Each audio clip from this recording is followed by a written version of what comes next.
चलो रे चलो रे चलो चलो रे चलो रे चलो चलो जहाजपुर। चर्चा अपनी ज्ञानावरण पर चल रही थी। आप सबके पास में ज्ञान है, आपने परसों बताया था। ऐसा कोई जीव नहीं है जिसके पास में ज्ञान ना हो।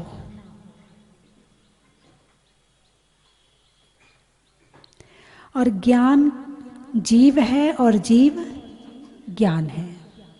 अब ज्ञान करता क्या है, मैं ये आपसे प्रश्न पूछना चाहती हूँ, ज्ञान का काम क्या है?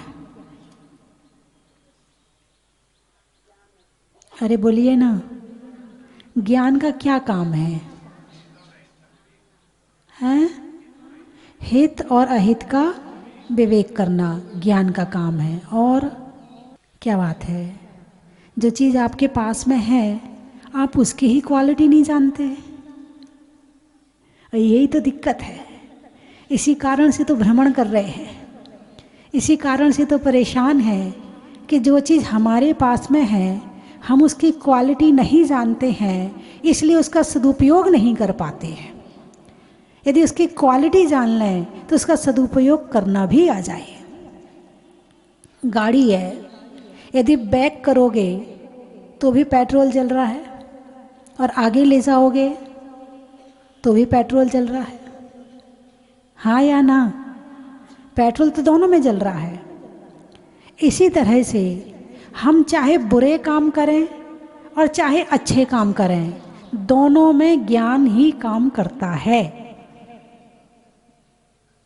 जैसे पानी है, पानी का रंग बताओ,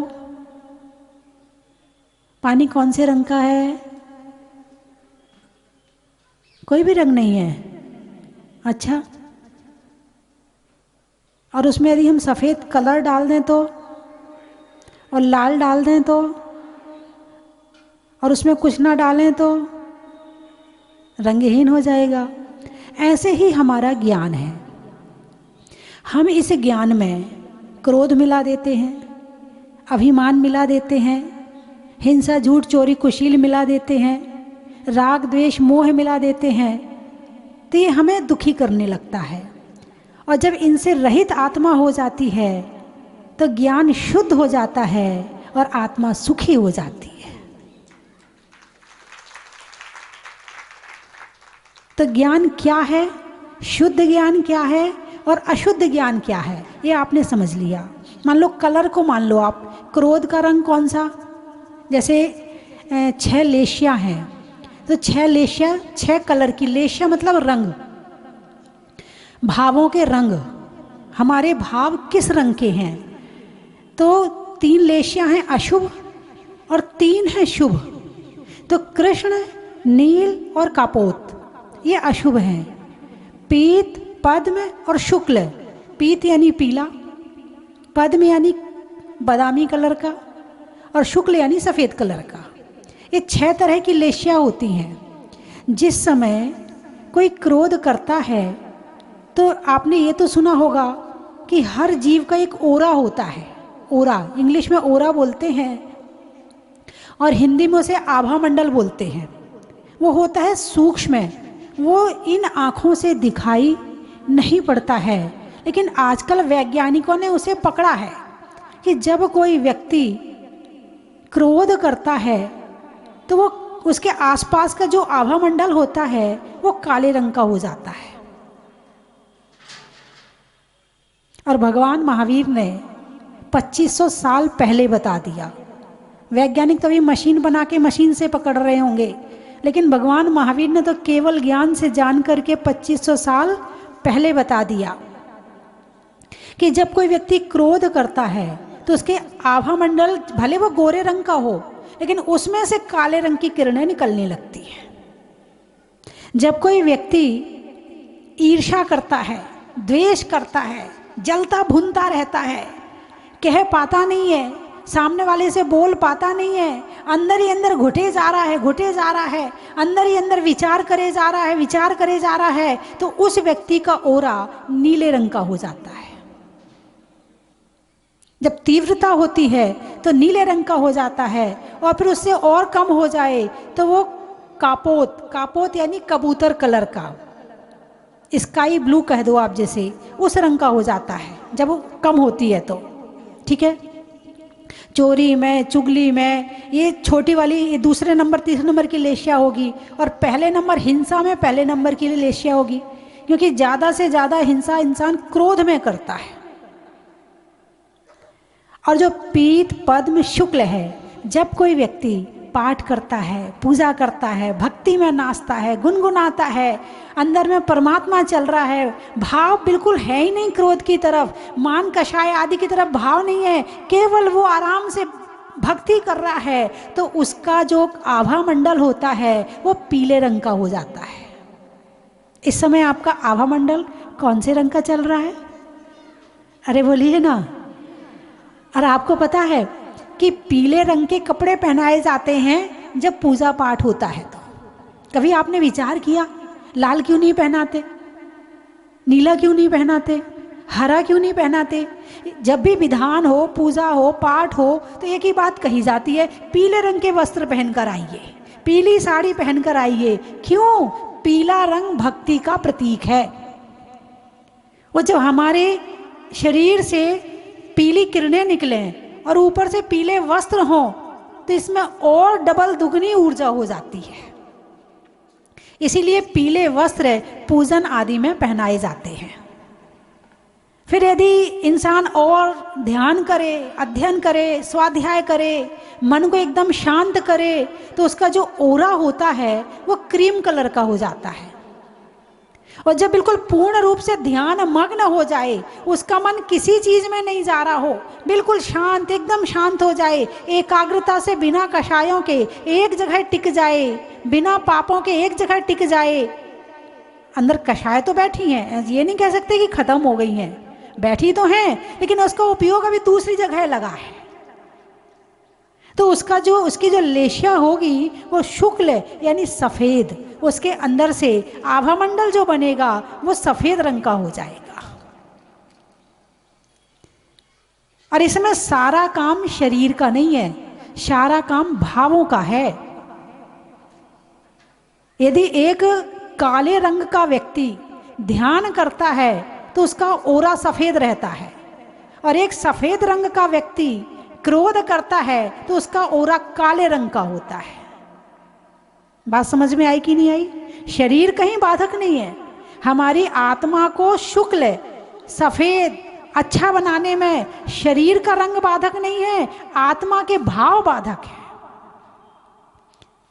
और जब ये ज्ञान के साथ में क्रोध मिलता है, ज्ञान तो पानी की तरह हो गया और उसमें मोह के कारण से क्रोध मिल गया, तो पानी का कलर कौन सा हो गया? काला हो गया। और ऐसी जिंदगी चल रही है। ये पता नहीं कि कब क्रोध करना, कब मान करना, करना कि नहीं करना, जरूरी है कि नहीं, बस करना है। और हम अपने ज्ञान को गलत जगह लगा करके हम अपना ही बुरा कर लेते हैं, किसी दूसरे का बुरा नहीं हो रहा है। लोग कहते हैं अरे उसने क्रोध दिला दिया ना, इसलिए गुस्सा आ गया मुझे, मैं तो गुस्सा करने वाला नहीं था लेकिन उसने दिला दिया मुझे, ऐसे कहते हैं ना। सामने वाला झूठ बोले, वो झूठ बोला ना इसलिए गुस्सा आया मुझे, वो झूठ, मुझे झूठ बिल्कुल बर्दाश्त नहीं है। हाँ, दूसरों का झूठ बोलना बर्दाश्त नहीं है, लेकिन खुद का बोलना तो सही है, सामने वाले का बर्दाश्त नहीं है। अरे जैसे तुम झूठ बोलते हो ऐसे सामने वाले ने बोला है। जब तुम्हें अपना दूसरों का झूठ बर्दाश्त नहीं है तो तुम्हें खुद का झूठ भी बर्दाश्त नहीं होना चाहिए। फिर तो यदि तुम्हें झूठ ही बर्दाश्त नहीं है तो फिर दोनों का नहीं होना चाहिए। खुद के में तो राजी हो जाते हो और दूसरे में नाराज। दूसरा बोल रहा तो गलत कर रहा है, खुद बोल रहे तो सही कर रहे हो। तो सामने वाले ने क्रोध दिला दिया। यदि सामने वाले में क्रोध दिलाने की ताकत है तो हमारे भगवान को भी गुस्सा आना चाहिए, हमारे साधुओं को भी गुस्सा आना चाहिए। अरे बोलिए ना। नहीं, अभी प्रयास चल रहा है हमारा, अभी हम सिद्ध परमात्मा नहीं बने हैं, अभी कर्म खत्म नहीं हो गया है। साधु बनना मतलब अपने आप को शांत करने का प्रयास करना। संत और शांत दो शब्द है ना, संत और शांत। शांत में से एक मात्रा हटाओ, क्या बचा? क्या बचा? संत। तो जो संत होते हैं वो शांत होने की साधना करते हैं। अभी शांत हुए नहीं, आपने सोचा पिच्छी कमंडल ले लिया तो मतलब भगवान बन गए, नहीं, अभी साधना प्रारंभ की है। अब उस साधना में हम कितने सफल हुए हैं वो बात अलग है। हमने अपनी साधना करने के बाद हमने कितनी विजय प्राप्त करी है अपने क्रोध पर, अपने अभिमान पर, अपनी मायाचारी पर, अपने लोभ पर, हिंसा, झूठ, चोरी, कुशील पर त्याग करने के बाद हमने कितनी विजय प्राप्त करी है, ये हमारी सफलता है।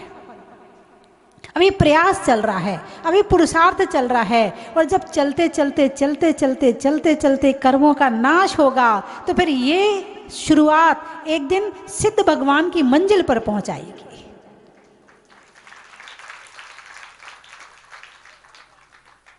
एक दिन मैंने बताया था द्रव्य मोक्ष और भाव मोक्ष, दो तरह के मोक्ष होते हैं। एक मोक्ष होता है कि 8 कर्म का नाश करके मोक्ष में चले गए, एक मोक्ष तो ये हो गया। अब मोक्ष का मतलब है सुख, अनंत सुख की प्राप्ति, जहाँ कोई आकुलता नहीं, जहाँ कोई व्याकुलता नहीं, जहाँ कोई परेशानी नहीं, जहाँ कोई झंझट नहीं, जहाँ कोई बीमारी नहीं, जहाँ सर्दी नहीं, जुकाम नहीं, जहाँ पर किसी से लड़ाई नहीं, झगड़ा नहीं, जहाँ किसी से ईर्ष्या नहीं, द्वेष नहीं, जहाँ पर कुछ नहीं है, बस उसका नाम है मोक्ष। अरिहंत भगवान जो होते हैं वो 18 दोषों से रहित होते हैं। सिद्ध भगवान तो होते ही होते हैं, लेकिन जो 4 घातिया कर्मों का नाश करते हैं वे अरिहंत भगवान भी 18 दोषों से रहित हो जाते हैं। कितने दोषों से रहित? अरे बोलिए ना, 18। कौन कौन से? अब मैंने 18 बोल दिए तो आपने 18 बोल दिए, ठीक है। अब नाम बताओ, और 18 तो बोल दिए आपने, नाम बताओ उनके। ना आपने रत्नगण श्रावकाचार पढ़ा, ना द्रव्य संग्रह पढ़ा, ना आपने स्टोपदेश पढ़ा, ना आपने तत्वार्थ सूत्र पढ़ा, ना आपने भाग पढ़े, ना आप स्वाध्याय करते हो, तो कहाँ से ज्ञान का सदुपयोग कर पाओगे? ज्ञान का सदुपयोग वो करेगा जो इन सब चीज़ों को जान लेता है। रत्नगण श्रावकाचार में समंत्र भद्र स्वामी कहते हैं, क्षुत पिपासा जरा तंके जन्मांतक भयस्मया न राग द्वेष मोहाश्चा यस्याप्ता सा प्रकीर्तते। क्षुत पिपासा जरा तंके, क्षुत यानी क्षुधा, भूख, पिपासा यानी प्यास, आतंक बीमारी, भय निद्रा, भूख, और इसके अलावा पसीना, दुख, खेद, राग, द्वेष, मोह, ये सारी चीज़ें उनके पास हैं ही नहीं है। आपके पास हैं कि नहीं है? अरे बोलिए ना, हैं? अच्छा, तो भूख क्या है? 18 दोषों से रहित, और सबसे पहला दोष है भूख। भगवान को भूख नहीं लगती। भूख कब लगती है? वेदनी, असाता वेदनी कर्म के उदय में भूख लगती है, और साता वेदनी कर्म के उदय में भोजन मिलता है, और वीर्यांतराय कर्म के, लाभांतराय कर्म के क्षोभम से आपको भोजन का लाभ मिलता है। यानी कमाने का पुण्य अलग है और खाने का पुण्य अलग है। यदि जैन धर्म की गहराई में जाओ तो एक एक चीज बिल्कुल दर्पण जैसे सब निकल के सामने आ जाएंगी। लाभांतराय कर्म है, आपने खूब धन कमाया और उसके बाद में चीनी की बोरियां ले आए, घी के टीन ले आए, धन भी आ गया, चीनी की बोरी भी आ गई, टीन भी आ गई घी के, मगर खाने की शक्ति है या नहीं है, उसका कर्म अलग है। एक कर्म होता है बाहर का और एक कर्म होता है अंदर का। एक वैभव को दिखाने वाला कर्म होता है और एक खुद को भोगने वाला कर्म होता है। अब तुम्हारा कौन सा वाला अच्छा है और कौन सा वाला गड़बड़ है, ये आप देखो।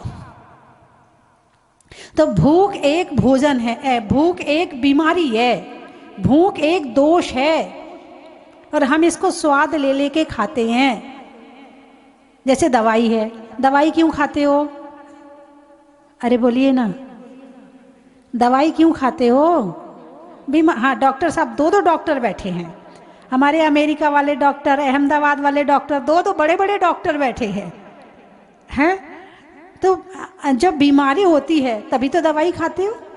दवाई कोई शौक से खाता है क्या? नहीं, वो वाली दवाई बहुत टेस्टी होती है, वो वाली दवाई खाएंगे। नहीं, उस दवाई से, उस मेडिकल की वो वाली दवाई बहुत अच्छी लगती है, वो ही खाएंगे हम तो। ऐसा कभी किसी ने किया है? नहीं किया है। हाँ, डॉक्टर दवाई लिखता है तो डॉक्टर यदि 3 बार लिखेगा तो जब तक ज़्यादा बीमारी होगी तब तक तो बिल्कुल डॉक्टर के अनुसार, डॉक्टर ने कहा 3 बार खाना है, टाइम से खाना, बिल्कुल ध्यान रहेगा। और जैसे ही थोड़े ठीक हो गए, अब तो 2 बार खाएंगे, अब 3 बार नहीं खाएंगे। भले डॉक्टर कह रहा 3 बार खाओ, नहीं खाएंगे। ऐसे ही है ना। उसके बाद में थोड़े और ठीक हो गए, अब तो दवाई खाने ही भूल जाते हैं, दवाई खाने की याद रहती नहीं है। मतलब आप दवाई कब खाते हो? जब आपको तकलीफ होती है। भोजन भी एक बीमारी है, भोजन भी एक दोष है। आप लोग पूजा करते हो, पूजा में नैवेद्य चढ़ाते हो कि नहीं? चढ़ाते हो ना? क्या बोलते हो मंत्र में? पंडित जी क्या बुलवाते हो इनसे? हाँ, जोर से बोलो। क्षुधा रोग विनाशनाय। और यहाँ बैठे बैठे तैयारी किसकी चल रही है? आज तो पंडित जी ने लेट कर दिया, आज तो भूख बहुत लग गई, मुझे बहुत तेज भूख लग रही है, पंडित जी जरा जल्दी करवाओ। ऐसा है? चलो दवाई खाने का टाइम हो गया, ये तो फिर भी सही बात है। चलो 12 बज गए, दवाई खाने का टाइम हो गया, लेकिन हम दवाई को अनेक तरह से व्यंजन बना बना के खाओ। और यही दृष्टि में अंतर, ज्ञान होने के बाद में, सच्चा ज्ञान होने के बाद में हर चीज़ में अंतर आ जाता है। भोजन में भी, पानी में भी, बोलने में भी, देखने में भी, सोचने में भी, चलने में भी और करने में भी। ज्ञान होने के बाद शरीर वही रहता है, घर वही रहता है, परिवार वही होता है, मगर सारी अंदर की दुनिया बदल जाती है। यह ज्ञान का फल। और ज्ञान करोगे ही नहीं तो आंखें नीचे कितने पाप करते चले जाओ, कौन पूछ रहा है? और गाड़ी को चाहे आगे ले जाओ या पीछे ले जाओ, गाड़ी को चाहे नरक की तरफ ले जाओ या स्वर्ग की तरफ ले जाओ या मोक्ष की तरफ ले जाओ, गाड़ी का काम तो चलने का है। अब आपने क्रोध क्यों किया? ये कर्म नहीं देख रहा है, तुमने क्रोध किया है, बंद तो होना है। तो क्षुधा रोग विनाशनाय। भूख एक रोग है और भोजन एक दवाई है। भूख एक रोग है और भोजन एक दवाई है। दवाई को कितने बार खाते हो दिन में? ज़्यादा बीमारी हो तो दिन में 3 बार। डॉक्टर साहब कितने बार? ज़्यादा से ज़्यादा 3 बार। और कम बीमारी हो तो 2 बार। और कम बीमारी हो तो 1 बार। 1 बार खाए योगी, 2 बार खाए भोगी, 3 बार खाए रोगी, और जो बार बार खाए उसकी जल्दी मृत्यु।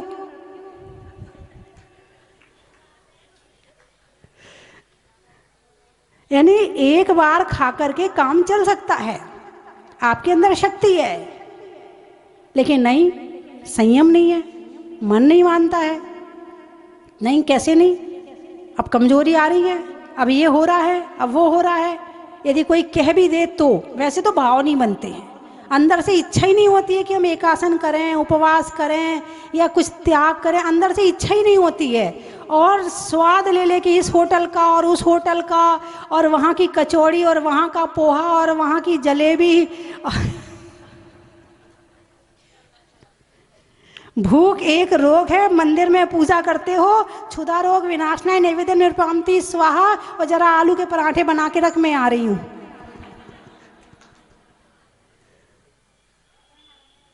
यहीं से संयम शुरू होता है। कहाँ से संयम शुरू होगा? यहीं से संयम शुरू होगा। इसीलिए साधु को एक बार आहार करने के लिए कहा है कि एक बार में काम चल सकता है। और आप देखिए ज्ञान तीर्थ पर आचार्य गे सागर जी महाराज 8 दिन के उपवास कर रहे हैं।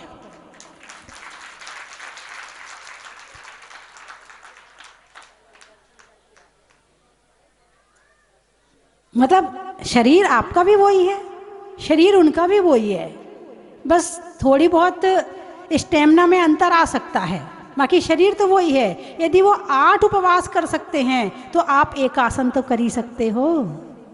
अरे बोलिए ना, हाँ या नहीं? कितने अच्छे लोग हैं, कर रहे हैं माता जी, कर रहे हैं। लेकिन 8वें दिन के बाद अब तो हो गया विधान, अब तो पूरा खुला हो गया, सुबह से शाम तक में कोई कंट्रोल नहीं। बंधुओं, हमारा ज्ञान कहाँ लग रहा है? संसार एक बाजार है और हम खरीदार हैं। हम इस संसार से क्या खरीद कर और अगले जन्म में ले जाएंगे, ये हमारे ऊपर है। क्या भर रहे हो अपनी आत्मा में? कचरा भर रहे हो, कर्म भर रहे हो, पाप भर रहे हो, पुण्य भर रहे हो, क्या भर रहे हो, ये तुम्हारे ऊपर डिपेंड करता है। सिद्ध चक्र विधान किया है, भगवान ने ज्ञानावरण कर्म का नाश किया तो उनका केवल ज्ञान प्रकट हो गया। वर्तमान में ज्ञानावरण कर्म का नाश तो नहीं हो सकता है, लेकिन स्वाध्याय से, भक्ति से, त्याग से, संयम से इसका क्षयोपशम जरूर हो सकता है, यानी ये बढ़ सकता है। ज्ञान को बढ़ाया जा सकता कि नहीं? अरे बोलिए ना, हाँ या नहीं? जब आपने जन्म लिया था तब आपके पास में कितना ज्ञान था? दिन भर माता पिता से पूछते थे, ये क्या है, ये क्या है, ये क्यों है, ये माता जी हैं क्या, ये इनके पास पिच्छे क्यों है, इनके पास ये क्या है, ये कमंडल है, कमंडल क्यों होता है, ये कौन है, ये यही कर किया था ना, कुछ तो नहीं आता था ना, बढ़ाया ना ज्ञान। जब आपको संसार का ज्ञान बढ़ सकता है तो धर्म का और आत्मा का ज्ञान क्यों नहीं बढ़ सकता है? और यदि ज्ञान को अच्छे काम में लगा दिया तो समझना आपने एक बहुत अच्छा बीज बो दिया, और ज्ञान को अशुभ में लगा दिया यानी खुद के पैरों पर कुल्हाड़ी मार ली। लेकिन ऐसा नहीं है कि मैंने आपको बता दिया तो आप मान जाओ। ये कर्म इतनी जल्दी ढीला नहीं पड़ने वाला है। ये यहाँ बैठ के तो हाँ हाँ कर देगा, बाहर जाके कहेगा गृहस्थी में कहीं ऐसा होता है क्या, इसके बिना कहीं काम चलता है क्या, कहीं ऐसा हो सकता है क्या? हाँ, बाहर निकलती तुम ऐसे पलट जाओगे, कहाँ माता जी का काम तो बताने का है, बता दिया ठीक है। लेकिन ध्यान रखना, डॉक्टर ने दवाई बताई है, खा लोगे तो ठीक हो जाओगे, और नहीं खाओगे तो जो बीमारी दुख की, परेशानी की, झंझट की, ये सब क्रोध की, मान की चल रही हैं, ये अभी भी चल रही हैं और आगे भी चलती रहेंगी। कम से कम संत नहीं बन सकते हो तो घर में रहकर शांत तो रह सकते हो, और शांत भी नहीं हो पाए तो जाने कौन सा जन्म आएगा जहां तुम्हें शांति मिलेगी जाकर के। कितने शांति विधान कर लेना, जब तक खुद का मन शांत नहीं करोगे तब तक शांति विधान का भी असर होने वाला नहीं है। जितना अच्छा कर सको, छोटी सी उम्र मिली है, 50 साल, 60 साल, 70 साल, और ज़्यादा से ज़्यादा 80 साल, 60 के बाद तो काम भी नहीं किया जाएगा, तो 10-15 साल में जितना किया जा रहा है अच्छे काम कर लो। किसी की बातों में मत आओ, किसी के कहने में मत आओ। भड़काने वाले बहुत मिलेंगे, टांग खींचने वाले बहुत मिलेंगे, लेकिन आपका मन कहता है कि ये काम अच्छा है तो आप डट जाओ कि मुझे ये काम करना ही है। सलाह देने वाले हमारे यहाँ वकील साहब बहुत हैं, बिना पैसे के। बहुत सारे डॉक्टर हैं, आप कह दो जरा जुकाम हो रहा है, फिर देखो 4 जने खड़े होंगे तो एक कहेगा उकाली पी ले, एक कहेगा सौंठ खा ले, एक कहेगा अमरूद गर्म करके खा ले। जितने लोग हैं उतने वकील हैं और उतने डॉक्टर हैं, मगर अपनी बुद्धि से काम करो। कि सही क्या है और गलत क्या है। जिस दिन तुम्हारा ज्ञान तुम्हें सही गलत से परिचय करवा देगा और सही की तरफ भेज देगा, उस दिन आपका स्वयं ही कल्याण हो जाएगा। तो मेरी बात आपकी समझ में, आप कितने शांत बैठी हो, है ना? और इतना ही शांत तो होना है, यही शांति तो प्राप्त करनी है। घर में यदि एक व्यक्ति कलेशी हो तो पूरा घर अशांत हो जाता है, और एक व्यक्ति शांति वाला हो तो पूरा घर शांत हो जाता है। दुनिया में कलेश करने वाले कम हैं, शांति वाले ज़्यादा हैं, लेकिन कलेश में इतनी ताकत है। एक मछली नहीं, आगे मैं कुछ नहीं कह रही हूँ, आप सब बहुत ज्ञानवान हैं। एक मछली सारे तालाब को गंदा कर देती है। ऐसे ही कलेशी जीव कम हैं, लेकिन उनका जो उनकी शक्ति है ना, उनकी डेंसिटी है ना, उनका घनत्व जो है ना कलेश का, वो बहुत ज़्यादा है कि तुम्हारी शांति को भंग कर देता है।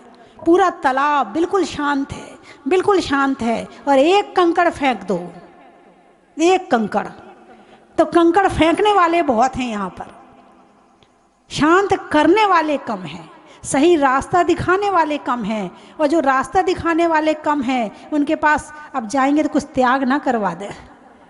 हाँ, कुछ बच्चे तो इसीलिए नहीं आते, माता जी कुछ त्याग ना करवा दें। बिल्कुल चिंता नहीं करूँ, मैं बिल्कुल त्याग नहीं करवाती। मैंने कुछ त्याग तो नहीं करवाया, अभी नहीं करवाया ना। जब तक आपके भाव ना हो मैं त्याग नहीं करवाती, पहले भाव बनाती हूँ, और उसका ये परिणाम है कि आज टीवी में देखकर भी हजारों लोग नियम लेते हैं और उसका पालन करते हैं। कई लोगों ने मुझे आकर बताया, अभी परसों ही नरसों एक बहन जी आई थी, बोले आपने बताया था कि नमोकार मंत्र पूरा पढ़ना चाहिए। नमो अर्हंताणम, नमो सिद्धाणम, नमो आर्याणम, नमो वज्राणम, नमो लोय सवशाहुणम, चत्तारी मंगलम, अर्हंत मंगलम, सिद्ध मंगलम, साहु मंगलम, केवली प्रणत्तो धम्मो मंगलम, चत्तारी लोगोत्तमा, अर्हंत लोगोत्तमा, सिद्ध लोगोत्तमा, साहु लोगोत्तमा, केवली प्रणत्तो धम्मो लोगोत्तमा, चत्तारी शरणम पवज्झामि, अर्हंत शरणम पवज्झामि, सिद्ध शरणम पवज्झामि, साहु शरणम पवज्झामि, केवली प्रणत्तो धम्मम शरणम पवज्झामि। इस नियम को हजारों लोगों ने लिया है टीवी में देख करके। तो ऐसा नहीं है, ज्ञान होने के बाद भाव अपने आप बन जाते हैं, कहने की जरूरत नहीं पड़ती है। तो बंधुओं, सुख जब भी मिलेगा धर्म से मिलेगा। शरीर को कितना सुखी कर लेना, इसका तो काम दुखी करने का है। यानी धर्मात्मा कष्टों में भी सुखी रहता है और संसारी पूरे सुखों में भी दुखी रहता है। ये धर्म की शक्ति, कितनी परेशानियां जाए, धर्मात्मा कोई बात नहीं, जो होना था हो गया, ठीक है, जो होना था करेंगे, हम अच्छा करेंगे। धर्मात्मा, और तूने ऐसा क्यों कर दिया, तेरे को ऐसा नहीं करना चाहिए, तू ऐसा करता है, तू ऐसा किया, मैं ऐसा कर दूंगा। ये संसारी अपने हाथ से अपने ही बुरा कर रहा है। करने में अभिव्यक्ति का, छोड़ने में आसक्ति का, और करने में भगवान की भक्ति का। देखो, भक्ति का ही प्रभाव है कि हमारे देवेंद्र जी और अभिजीत जी वो अमेरिका से और वो अहमदाबाद से यहाँ तक मुरैना आ गए। लोग मुरैना से अहमदाबाद जाते होंगे, किसी को घुटने का करवाना है, किसी को कुछ करवाना है, इनके पास वहाँ तक पहुँचते होंगे, लेकिन वो यहाँ से यहाँ, वहाँ से यहाँ तक आ गए। ये भक्ति का ही चमत्कार है। तलवार में म्यान का, करने में ध्यान का, और सुख प्राप्त करने में ध्यान ज्ञान का, पढ़ने में अध्याय का, पंचपरमेष्ठी में उपाध्याय का, और करने में स्वाध्याय का बड़ा ही महत्व है। बीज में बोने का, कमरे में कोने का, और धर्म के द्वारा सुखी होने का बड़ा ही महत्व है। स्वभाव में नर्म का, भोजन में गर्म का, और जीवन में धर्म का बड़ा ही महत्व है। नहीं होने में विवाद का, खेत में खाद का, और आने वालों में अहमदाबाद का बड़ा ही महत्व है। त्रियंचों में बिल्ली का, डंडा में गिल्ली का, और आने वालों में दिल्ली का। चेहरे पर नैना का, बोलने में बैना का, और विधान होने में मुरैना का। बड़ा ही महत्व है। श्री वीतरागाय नमः। नमो अरिहंताणम, नमो सिद्धाणम, नमो आयरियाणम, नमो अज्जायाणम, नमो लोये सप्साउणम। चत्तारी मंगलम, अरिहंता मंगलम, सिद्धा मंगलम, साहू मंगलम, केवली प्रणत्तो, धम्मो मंगलम। चत्तारी लोगोत्तमा, अरिहंता लोगोत्तमा, सिद्धा लोगोत्तमा, साहू लोगोत्तमा, केवली प्रणत्तो, धम्मो लोगोत्तमो। चत्तारी शरणम पब्बज्जामि, अरिहंते शरणम पब्बज्जामि, सिद्धे शरणम पब्बज्जामि, साहू शरणम पब्बज्जामि, केवली प्रणत्तम, धम्मम शरणम पब्बज्जामि। ओम ह्रीं अनादि मूलमूर्तिभ्यो नमः। सर्व शांतिम तुष्टिम पुष्टिम च कुरु कुरु स्वाहा। ओम नमो अर्हते भगवते विक्षिणा से दोष कलमसाय दिव्य तेजो मूर्ते नमः। शांति धारा करतारा श्री जो है संयोजक जी पदमचंद जैन, गौरव जैन, ललित जैन, दिवाकर चेटा वाला परिवार से एवं सौधर्मेंद्र अनिल जैन, सुलोचना जैन, शुक्रेंद्र रविंद्र जैन, बबली जैन, आनत्रेंद्र, अशोक जैन, रजनी जैन, समस्त ईशान सनत कुमार, महेंद्र ब्रह्म ब्रह्मतो लांतव कापिष्ट ब्रह्म ब्रह्मतो लांतव कापिष्ट शुक्र महाशुक्र सतार सहस्रा अनंत प्रणत आरण अच्युत। मेरे बाबा के दरबार में सब लोगों का खाता, मेरे बाबा के दरबार में सब लोगों का खाता। जो कोई जैसी करनी करता, जो कोई जैसी करनी करता जैसा सब लोगों का खाता। और श्वेत रंग के संग में नाम करने वाला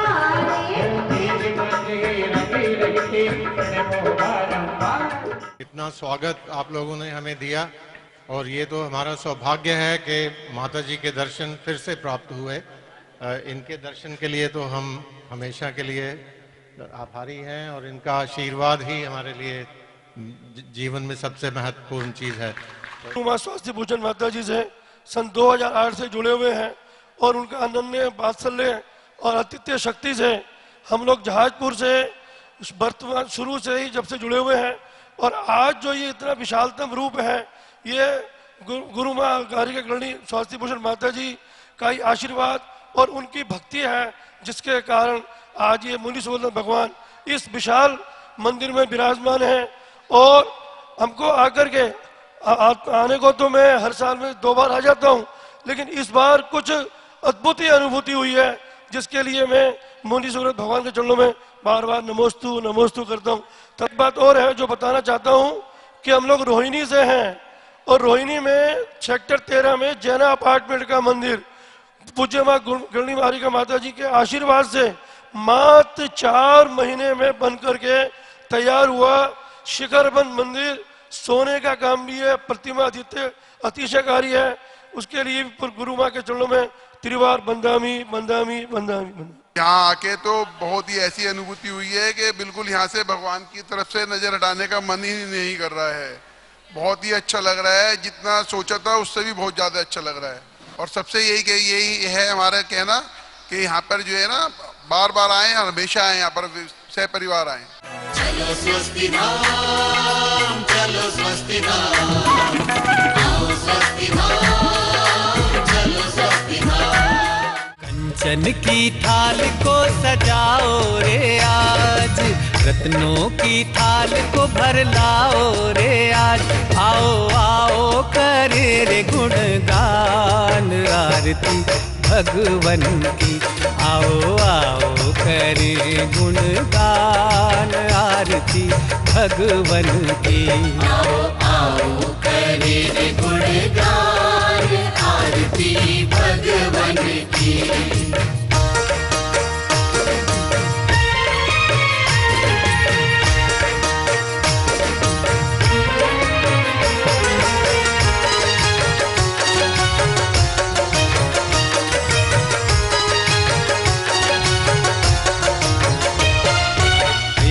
सुमित्र के राज दुलार। परम विदुषी लेखिका गणिनी आरिका रत्न श्री 105 स्वस्ति भूषण माता जी, जिन्होंने मात्र 20 वर्ष में 100 से भी अधिक किताबें लिखकर जैन समाज को अनूठा योगदान दिया है, बड़े बड़े विधान जैसे कल्पद्रुम महामंडल विधान, सिद्ध चक्र महामंडल विधान, इंद्रध्वज महामंडल विधान एवं विशेष जिनपद, पूजांजलि आदि महत्वपूर्ण साहित्य बहुत ही सरल व सुबोध शैली में लिखे हैं, जिसमें गद्य एवं पद्य साहित्य भी समाहित है। इन महान साहित्यों को पढ़कर आप भी अपने ज्ञान का विकास कर सकते हैं। साहित्य प्राप्त करने हेतु आज ही संपर्क करें। संपर्क सूत्र 7906062500 9868345768।